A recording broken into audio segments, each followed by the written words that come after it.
Hi everyone, welcome back to my channel. My name is Catherine and this is Raspberry Reads. For my returning viewers, I hope you had a wonderful Christmas if you celebrate, or at least had a really restful break over the Christmas season. Likewise, if you're new here, and if you are new here, then welcome to my channel. So as I said, my name is Catherine. I've been doing this channel for over a year now, although I've lost track of time. And I tend to read mainly historical fiction, literary fiction, and a little bit of dystopian and fantasy thrown in there as well. But I'm not too picky about what I read. So if you're interested in hearing book reviews and just sort of casual chit chat about what I'm reading, then please stick around, subscribe. I'm very happy to have you here.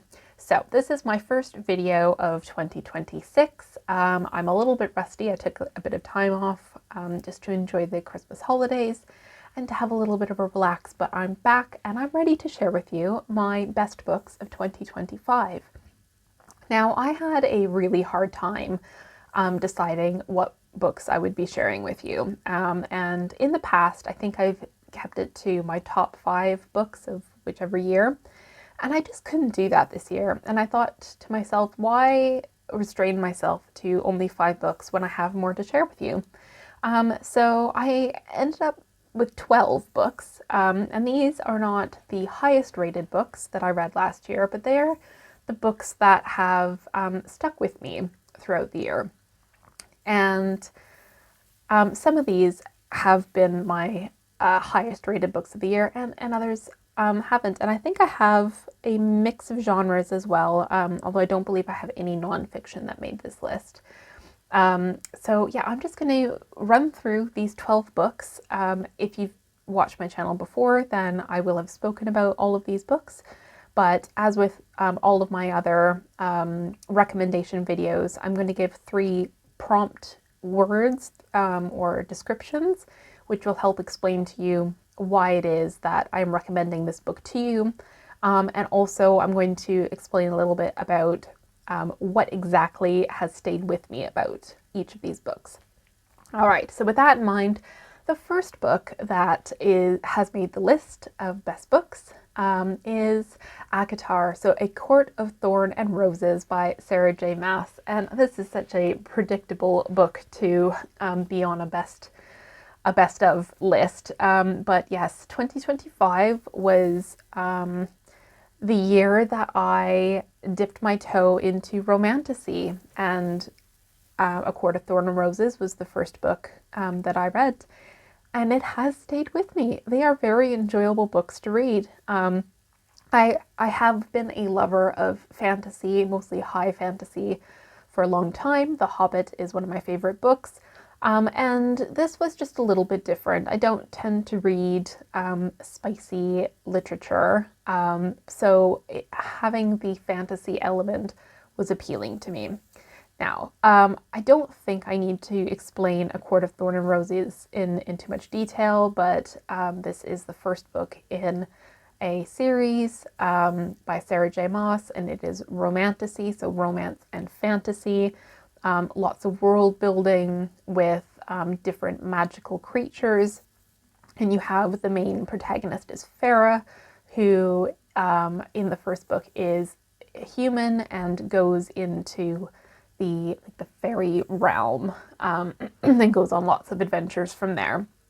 So in terms of my 3 descriptor words, I would say that this is quite scenic. So there's a lot of really great world building that Sarah J. Maas does. I think it's one of her strengths. I really felt immersed in Farah's home, where she initially is, and then when she crosses the wall into the magical realm, I really got a sense of the magic elements in that world. Although Sarah J. Maas's writing is not top tier, she has a very good way about keeping things lighthearted and funny. So she uses a lot of witticisms, or just like witty banter, I guess you could say, which works well for me in these books. So yes, funny, I would say, and also spicy. So these are popular books for a reason. They are actually young adult books, which I think perhaps they should not be young adult books. I guess it depends on how we're classifying young adults. So if you are maybe like 15, 16 or over, then this is entirely appropriate for you. But I don't know if I wouldn't want my young child sort of, if she was like 11 or 12 reading this. I think they're a little bit too spicy in my opinion. But for my personal enjoyment, I did enjoy them. And in terms of the element that stayed with me the most from A Court of Thorn and Roses, it's the introduction to do with the wolf. And obviously, if you haven't read this, I'm not going to give any spoilers to these books. So if I just leave that tidbit, then if you do decide to go and read this, you'll understand what I mean. And if you've already read ACOTAR, you know exactly what I mean. All right, so moving on. Demon Copperhead by Barbara Kingsolver was also one of my best books of 2025. So this is a retelling of David Copperfield by Dickens, but it's set in the Appalachians, in the really impoverished area of the United States. And it follows Damon, or known as Demon, this young boy, and his trials and tribulations of being from an impoverished area. So this book is incredibly powerful. I wrote down poignant. I think that it's just, it really highlights some social commentary about socioeconomic disadvantage and also drug misuse in that area, and drug dependency, and just how people are taken advantage of in that sense. So yeah, it was a really powerful, poignant narrative on what is happening and has happened in the US and in other places as well. And Barbara Kingsolver is one of my favorite authors. I love her writing, and she had really well-developed characters in this book. The whole story hasn't stayed with me. I have not read David Copperfield, and so I think a lot of those connections have been lost on me. But for what it was, I enjoyed the story. It was really moving, and the characters have stayed with me. And in terms of the one element that has stayed with me the most is when Damon ends up being in a foster care situation on a tobacco farm. All right, the third book is Piranesi by Susanna Clarke. So I read this early on in 2025, and this book is just such an interesting book. It's very mysterious, so that's one of my first words, and from that, it's not like a mystery as in, you know, solve the murder. It's just a very ethereal, speculative book where you have this one main character named Piranesi. He's in this house, but it's not a house, and there's a lot of sort of, I guess, magical realism or fantastical elements to this book, and it is a mystery in the sense of you're just trying to figure out, you know, who is Piranesi, why is he there, where is he, and all of those things. And yeah, it was a fantastic book, definitely one of my favorite books of all time, actually.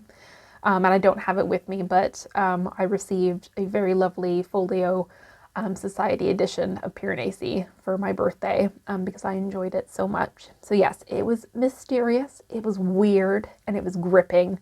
And the element that has stayed with me the most about Piranesi is just the written portrayal of the floods.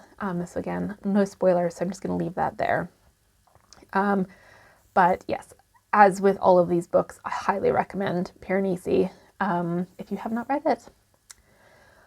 Moving on to book number 4 is The Glassmaker by Tracy Chevalier. So I've talked about this book quite a lot on my channel. I do enjoy Tracy Chevalier's writing. She's a very accessible historical fiction writer where they're enjoyable and fairly accurate historical fiction novels without being too historical fiction, if that makes sense. So it's not a wolf haul. It's not super long, super detailed. It's just you enjoy the ride with being set in a historical time period.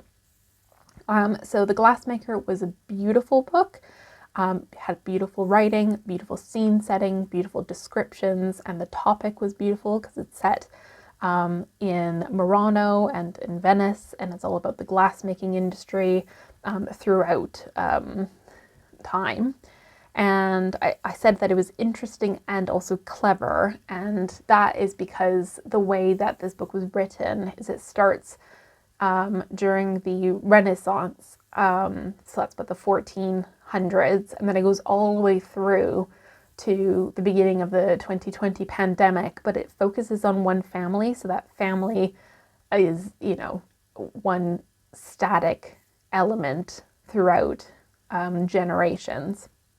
So that was a really clever way of explaining the glassmaking craft and industry in Venice.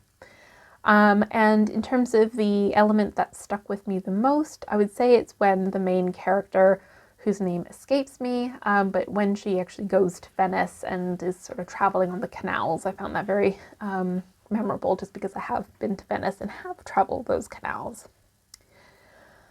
All right, next up we have Prodigal Summer by Barbara Kingsolver. So Barbara Kingsolver is one of two authors who have two books on my list. And again, I didn't do that on purpose. It's just thinking about which books have stayed with me. So yes, Prodigal Summer is set in the summer. It is set in the Appalachians, which is where Barbara Kingsolver tends to set most of her books, I think. And it focuses on several different storylines and several different character narratives. One of them is about a woman who's sort of like a forestry conservationist, forestry ranger who lives on her own, managing the forest. There's other characters to do with more of the agricultural area further down from that foresty mountain bit. And in any case, this book is just very moving. So you really start to connect to the characters and their personal lives and trials. And I found that quite moving. My second point was that personable. So I really connected to both the characters and the story being told. And it was atmospheric. I think about some of the scenes quite a lot, both in the farming area and in the forest area. And the aspect of this book that stayed with me the most is that there are two characters who are elderly neighbors and they bicker. And I just love that relationship. It was so funny and beautiful. And so although I enjoyed all of the book and I listened to it on audiobook, it was something about having these bickering neighbors narrated to me that has really stuck with me. So yes, I very much enjoyed Prodigal Summer. You don't have to read it in the summer. You could read it anytime. It's not one of those like beach read type situations. All right, another author who has a second book is Sevarajah Maas, and this is A Court of Mist and Fury. So I believe this is the second book, yes. And so yeah, we have ACOTAR. I liked that for the scene setting. And then when you get into the second book, it is very thrilling. There's a lot of plot twists. I found that it was again quite spicy, and that it's when you really start to get a sense of Sevarajah Maas's developed world building and plot building. So I would say it's kind of akin to maybe Harry Potter, where from what I understand, J.K. Rowling had an idea of how that whole story arc would be when she started writing it. And I just get that sense with the ACOTAR series as well, that Sevarajah Maas is sort of taking your hand and leading you on this journey spanning, well, she hasn't finished yet, but spanning all of these books. So yes, it seems like it's very developed writing to me, even though her writing itself is not my favorite. And the aspect that I liked the most about this book, and again, trying not to ruin it, is enemies to lovers. So I'll just leave it there. Okay, next up is The Woman Who Went Over Niagara Falls in a Barrel, and I haven't written this person's name down. So Right, okay, so the book is by Caroline Cauchi, and the person who this book was written about was Annie Edson Taylor. So this was a woman during the Victorian period who actually went over Niagara Falls, the Canadian side of Niagara Falls, in a wooden barrel and survived, and is now known for that feat, but at the time was forgotten and taken advantage of. So this was, you know, it wasn't the best book that I'd ever read, but it was such a fascinating story. And I said that it was unique because I'd never read anything quite like this. Even the title is quite unique. It's very specific and descriptive. I found that this book was quite informative. It had a lot to do with sort of that time period and, you know, aspects of sort of like not county fairs, but like expos where you'd go to these shows to find out sort of the newest feats and gaining popularity and notoriety through doing these feats. It seemed like that was that time period.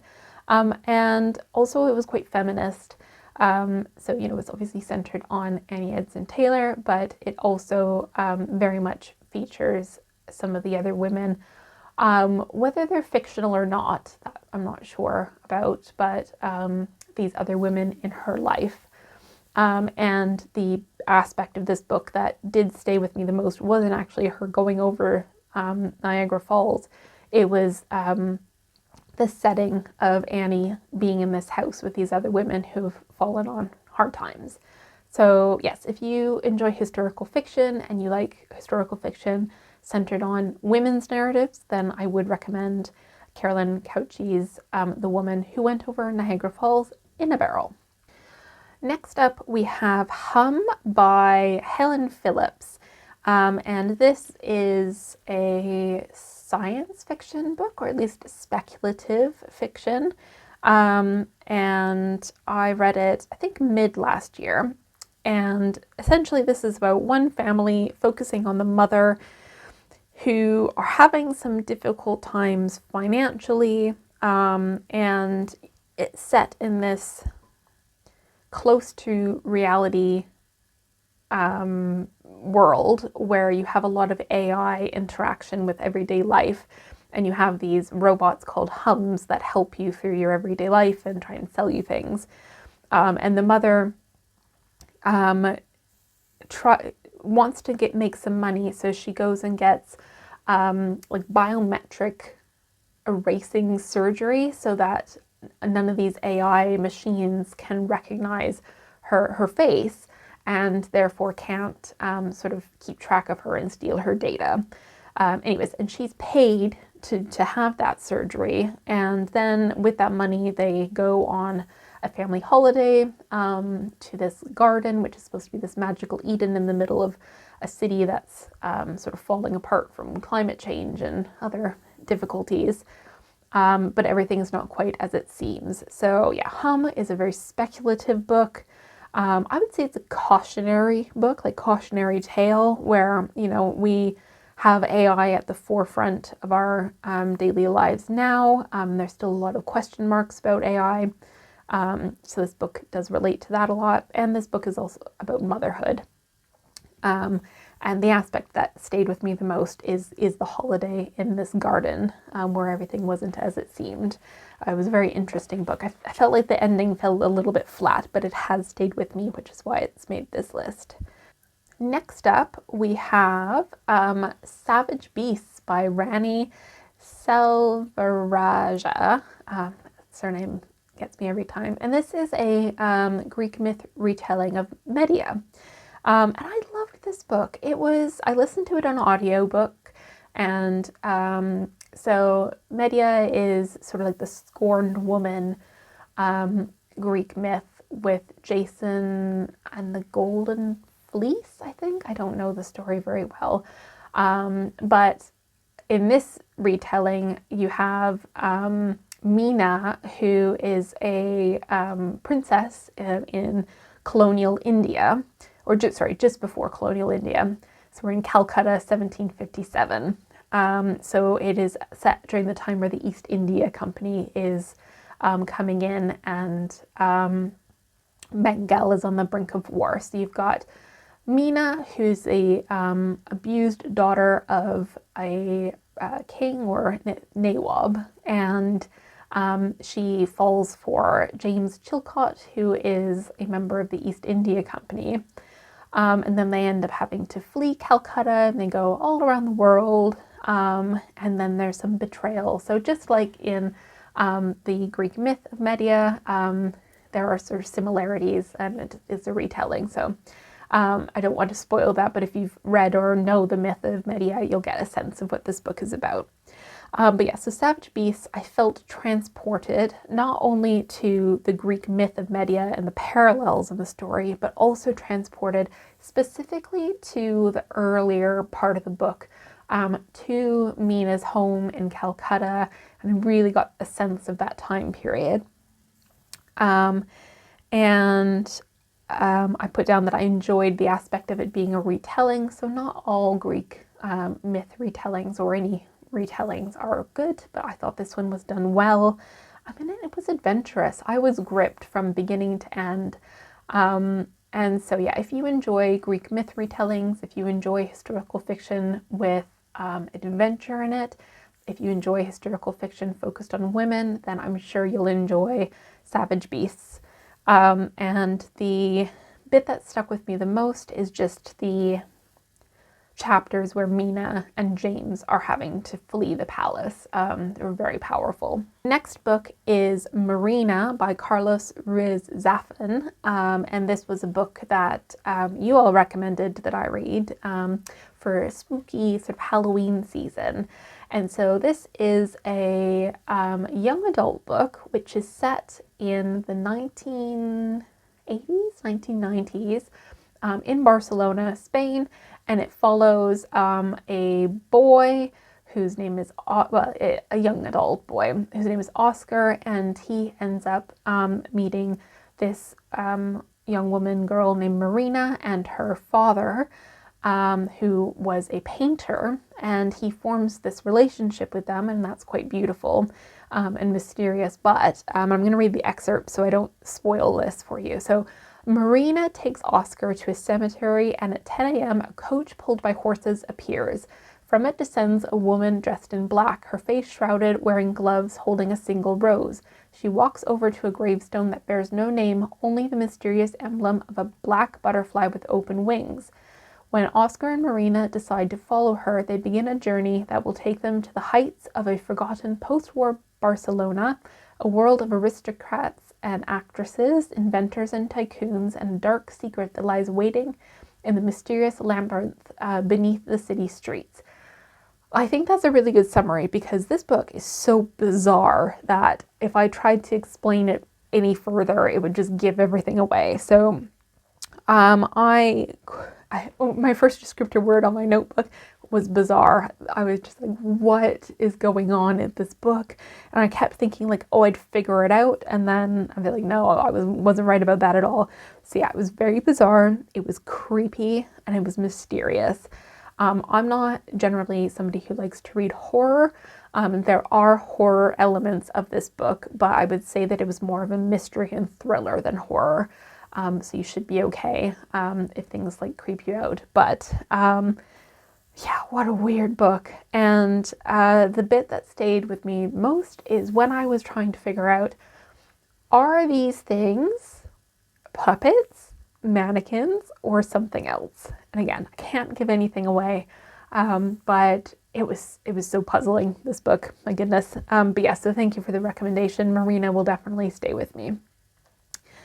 All right, the penultimate book was The Lincoln Highway by Amor Towles, and this I read for book club, and it's quite a chunky book, and Amor Towles' writing I enjoy because it's very poetic and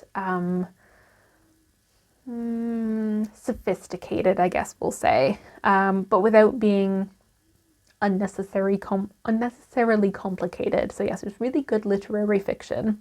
I enjoyed the characters the most about the Lincoln Highway. It's basically about a journey, an odyssey. There's lots of themes of odyssey throughout this book, but I enjoyed the characters and the character development the most. It was incredibly emotive. You know, what happens to all of these different characters, how they relate to each other. And as I touched on already, it was quite poetic. And so the aspect that stays with me the most about the Lincoln Highway isn't the plot. It's actually the one character, Wooly, has stayed with me the most, and just, you know, his story. And then last but not least, I have Wakenhyrst by Michelle Paver. And again, I read this in October. I found this book quite chilling and mysterious and atmospheric. So this is set in England, over in Essex in the 1920s, I believe, possibly earlier than that. And it focuses on one woman who lives in a house with her father. And her father is quite domineering and is very powerful within the community. And yeah, it's just the aspect of this book that I liked the most was actually the details of the fen, or the marsh, and that was almost a character in and of itself. So it was a bit long, but the book has still stayed with me for the sort of mystery element and atmospheric element. So yes, those were the 12 books that have stayed with me the most from 2025. Have you read any of these books? And if so, what did you think of them? And if you haven't read them, from my descriptions, are you going to add any of these books to your TBR? I'd love to hear your thoughts. And if you are a reader, can you suggest to me your best book, or one of your best books that you read from 2025, so that I can add that to my TBR?